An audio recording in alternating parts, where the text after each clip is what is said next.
Galera, beleza? Eu tô fazendo mais um vídeo hoje. Hoje é um dia especial pra mim, porque hoje é meu aniversário. Tá chovendo pra caramba aqui na capital e também onde eu moro. Eu não moro na capital, eu moro no ABC Paulista, né? E assim, ontem eu tava preparando um vídeo sobre a questão da história de Ribeirão Pires, a história da capital e a história do movimento anarquista e a história, inclusive, da formação de uma das primeiras cooperativas e mais eficientes cooperativas, na minha opinião, da história do Brasil, com relação à produção e organização social de forma coletiva do movimento anarquista no Brasil. Só que aí, né, o governo que controla a energia elétrica e a água cortou a água e luz do meu bairro e eu acabei não conseguindo terminar porque desligou absolutamente tudo aqui. Eu estava inclusive num hangout enquanto eu renderizava o vídeo, enfim.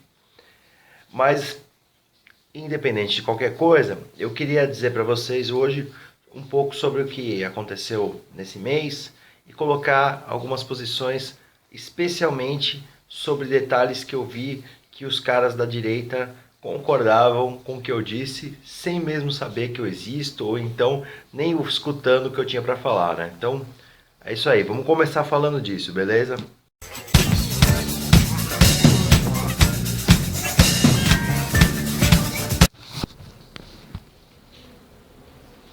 Ó, essa semana eu vi, não nessa, mas essa semana passada aí, eu tinha entrado num debate com um anarcocapitalista, que é o Pedro Henrique, do canal Debate Ancap. Ele mesmo tem seu próprio canal com seu próprio nome também. Ele tem dois canais, muito bem organizado, tá certo, tem que fazer isso. Eu que fico jogando tudo num canal só, ou dois, também, mas sem muita declaração, é que estou errado. Mas tem coisas que eu acho muito relevantes, porque ele marcou um debate comigo na terça-feira e no sábado, um pouco antes por aí, o Omar do Morgatório do Pássaro iniciou também uma discussão sobre anarcocapitalismo. Aí o Omar veio tratorando, né, a ideia do anarcocapitalismo. E aí na hora que ele fez isso, ele também me incomodou bastante, porque eu gosto de muitas coisas que o Omar faz, a forma como ele coloca, mas ele falou que o Estado é uma instituição insolúvel, né? E aí isso tudo eu já tinha falado pro Merlin das Trevas. Eu achei doloroso ver aquilo de novo, ver essa declaração no ar novamente. A ideia básica sobre um estado insolúvel vem de uma ideia justnaturalista, como eu já expliquei anteriormente, né? Existem autores que acreditam que o direito e a própria ideia de justiça, estrutura social legalizada é uma coisa natural.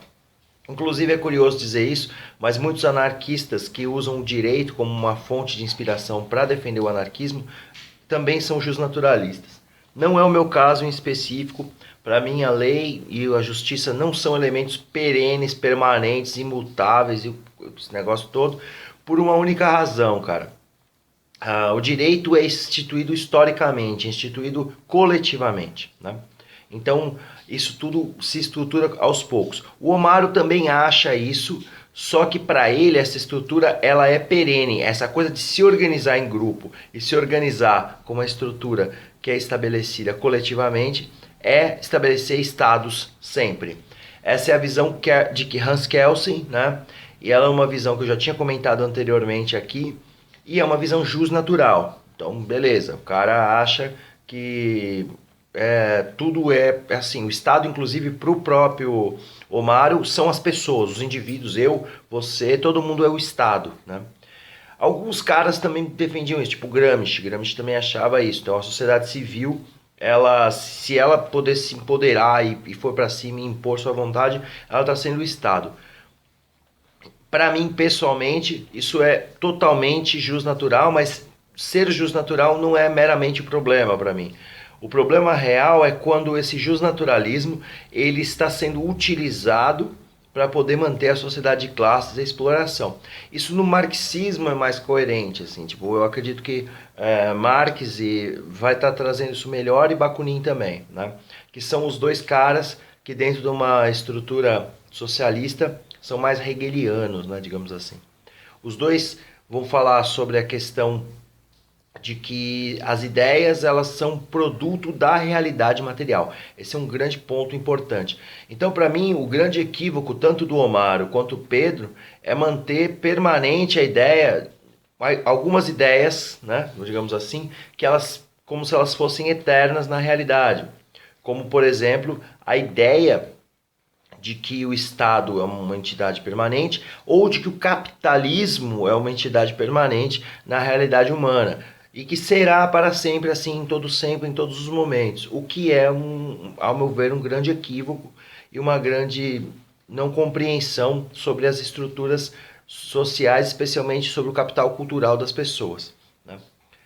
O capitalismo ele é uma parte do pensamento humano, assim como o Estado também é uma parte do pensamento humano, que não necessariamente vão se tornar permanentes. Para vocês terem uma ideia, o Estado, na concepção de muitos pensadores, sequer existe. Pensadores ligados ao pensamento de Foucault. O pensamento que o Omar apresentou é o pensamento baseado no justnaturalismo de Hans Kelsen. Hans Kelsen, que eu já tinha citado no vídeo para o Merlin das Trevas, a explicação que eu dei para o Merlin naquele vídeo é exatamente a mesma explicação que eu posso dar para o Omar. O Omar ainda vai além, ele vai para uma linha que é muito preocupante para mim, que é a ideia do Estado-nação. A ideia do Estado-nação é de que a sociedade, qualquer sociedade, já é automaticamente um Estado e, por consequência, já é uma nação e Estado ao mesmo tempo. Então a repartição jurídica ela é apenas um enfeite dentro da grande vontade geral. Isso é muito justnatural, é extremamente ligado ao pensamento de que o nosso país, por exemplo, é uma estrutura da vontade geral da nação, da vontade de todos, coletiva. É um grande engodo, na verdade, no mundo real. Desculpem a sinceridade. Mas a verdade mesmo é que existe um grupo que domina a estrutura social, que controla os meios de produção. Esse grupo que controla os meios de produção, ele vai estar controlando o Estado e vai estar controlando também as formas econômicas de uma sociedade. Aí dentro da lógica ainda do Omar e dentro da lógica também até do Merlin, que ele me cobrou algumas coisas sobre a relação entre o Estado prover benefícios para a sociedade, né? O Estado em si, ele até cede alguns direitos, mas como eu já falei anteriormente, quando ele cede esses direitos, ele não faz isso por benevolência, ele faz porque as estruturas sociais entram em algum tipo de conflito, especialmente da classe trabalhadora e das classes dominadas, com a estrutura dominante. Então quando a população vai lá e fala, pô meu, não tô afim disso, não concordo com isso, vou para cima disso, e aí se cria algum tipo de regulamentação que permita alguma coisa para a classe dominada, contanto que não rompa com a estrutura dada. Tá? Isso também eu falei para o próprio Pedro Henrique, quando eu falei sobre a questão do anarcocapitalismo, quando a ideia de livre mercado, em algum momento, ela romper, ela se separar da estrutura dada, se isso acontecer em qualquer hora, em qualquer momento, e esse anarcocapitalismo, digamos assim, a liberdade de mercado, ela vier a intervir dentro do interesse da classe dominante, que para nós socialistas é a burguesia do final da Idade Média, sim, são os mesmos malucos, eles estão ainda no controle, não que é a mesma pessoa, mas o filho, o neto, o bisneto desses caras, se em algum momento, alguma coisa que a gente fizer, mesmo que seja em livre mercado, mesmo que seja dentro da concorrência para poder equilibrar as forças de oferta e demanda, mesmo que seja isso, se isso intervir nos interesses dessa categoria, desse grupo que ainda comanda a estrutura da produção do planeta, que foi se alargando até virar isso, mas se a gente fizer algo de livre mercado que atinge esses caras, eles vão barrar. Eu falei isso no debate. Obviamente, como ele estava numa paixão ideológica, ele não me ouviu. Então ele vinha para cima, não, o Bitcoin vai quebrar tudo e pá, não sei o quê.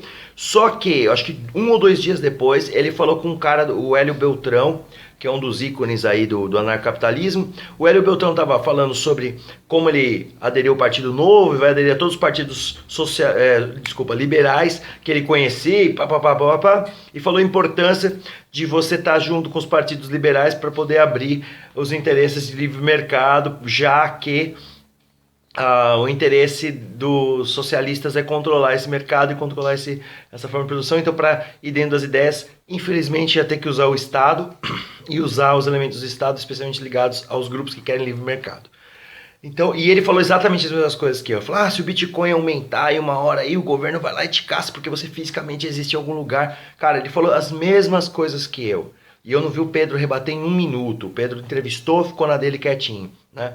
Então a gente vê que a paixão ideológica, né, elas muitas vezes cega de forma irracional. Eu vi um cara, uma época aí, o pessoal escreveu fez uma palestra que chamava-se Contra o Feminismo, onde uma mulher engenheira falava um monte contra o feminismo porque ela é uma liberal, né, dentro do Instituto Liberal aí do Nordeste. Sendo que o feminismo, na sua origem, é completamente liberal. É simplesmente dar mais direitos à mulher dentro da estrutura social, entendeu? Isso por quê? Porque na prática a gente acredita que o Estado é uma entidade benevolente ou malévola ou sabe-se lá, puta que pariu que é, mas a gente pensa que ela é permanente, a gente pensa que ela é indissolúvel, assim como a gente pode achar que o capitalismo é indissolúvel, porque nós somos seres limitados no multiverso e nós pensamos que a nossa realidade, porque a gente é arrogante pra caralho, a gente pensa que a nossa realidade ela se estende para todas as galáxias, entendeu? Então a gente é um imbecil, a gente é um ser humano quadrado com a cabeça animal, e aí a única razão é tentar esperar o disco voador, porque na verdade pensar que capitalismo e Estado são coisas permanentes, ou que a nossa visão, a nossa religião e a nossa ideia do que fazer das coisas é uma coisa permanente, é uma visão completamente egocêntrica e egomaníaca. Inclusive eu tenho também isso e todo mundo tem isso, porque a gente tem a nossa percepção limitada ao espaço onde a gente convive. Então, quando o Omarus falou que o Estado é indissolúvel, aquilo me bateu muito fortemente, porque eu falei, caramba, cara, que visão extremamente, desculpa, alienada, porque nem pensar que a possibilidade pode ser de ruptura. Essa visão do Kelsen, cara, ainda tem muitas distorções, mas o próprio Kelsen encara que é uma visão inalienável, mas essa visão dele deu origem desde o nazismo até o integralismo no Brasil. Você pensar que o Estado é indissolúvel, que qualquer organização humana é estatal, é dizer que, por exemplo, os Tupinambás tinham Estado, né, que os grupos como os Chavantes tinham Estado, quando isso não era verdade. O Estado é uma instituição criada pela Europa, uma visão do que é Estado vem completamente de lá, então não dá para eu dizer que outros povos que se organizaram de outra forma, até inclusive hierarquicamente, vou deixar isso bem claro aqui, para também não falar, tem aquilo como Estado, né? O Estado é um controle dos meios de produção por uma elite, uma classe, e essa é uma visão da Europa com relação a como é uma estrutura assim. Porque ainda assim eu posso não falar que os grupos africanos poderiam ter Estado. Há grupos de teóricos que acham que a Idade Média não tinha Estado, porque era uma divisão entre pequenos grupos feudais e cada feudo tinha sua própria lei, suas próprias regras. E olha só, ter suas próprias leis, suas próprias regras, para muitos e muitos autores e historiadores, não significa ter Estado. Tá? O Estado, para muitos autores, é só o Estado moderno. As cidades-estados gregas, para muitos autores, também não eram Estado. Então não é indissolúvel, não é permanente, isso é um ponto de vista jusnatural, que é muito específico e muito focado. Por que que eu me preocupo com isso? Por que que isso me assustou e por que que eu fui tão, né? Eu fui até muito mais enfático que o Pedro. Tanto é que o Omário sequer me citou, sequer falou comigo, e quando eu fui ainda adicioná-lo para a gente conversar mais, ele deixou distante, respondeu muito lacunativamente, mas com o Pedro ele chamou para um debate, porque a visão do Omário com relação ao Pedro é tão diametralmente oposta que é tranquilo para ele fazer um debate. Agora, a minha visão está entre as duas em vários pontos, e isso não daria para fazer um debate, porque isso levantaria uma repercussão da simples fato assim, olha, a classe dominante manda, e você está muito equivocado em achar que ela está ali por benevolência. Esse é o equívoco que eu queria colocar. No mundo pragmático, esse é o ponto que eu acho importante. Colocar o Estado somos todos nós, o Estado sou eu e você, é uma forma muitíssimo fora do comum de falar sobre a questão do coletivismo. A gente não cai num coletivismo, a gente cai numa subordinação, numa imposição à força, entendeu? Então é isso, gente. Por enquanto é isso. Queria comentar exatamente essa ideia. Nós não somos o Estado de forma permanente estabelecida, na minha visão, porque eu não acredito na ideia de que o direito é uma coisa natural, que o direito é igual à água da chuva, igual à gravidade. Essas coisas, para mim, são muito separadas. O direito é uma construção humana. E enquanto construção humana, ela pode sim não só deixar de existir, como, na minha opinião, deveria, porque o direito simplesmente determina que um grupo domine a sociedade e esse grupo decida o que é direito. E direito nada mais é que o privilégio que o Estado dá para determinado grupo ou pessoa em determinado momento. Quando um juiz dá uma sentença, ele dá um privilégio para uma pessoa em detrimento da outra. Quando um grupo, uma lei é estabelecida, a casta que comanda faz isso em detrimento de determinada vontade e em função de proteger outra. E isso significa, na prática, que tem uma representação, e essa representação não necessariamente tem a ver com a sociedade em que vivemos. E na minha opinião não tem mesmo. Ela só tem a ver com o interesse de manter as coisas tais como estão. Ok, espero que vocês tenham gostado. Vamos aí debatendo, vamos escrevendo aí. Vou responder como sempre respondi, né? E vou estar sempre falando aí, a gente está dialogando. Que é sempre que eu tenho feito de proximidade, diálogo com vocês, beleza? Também isso não é nenhuma novidade. Paz e até mais.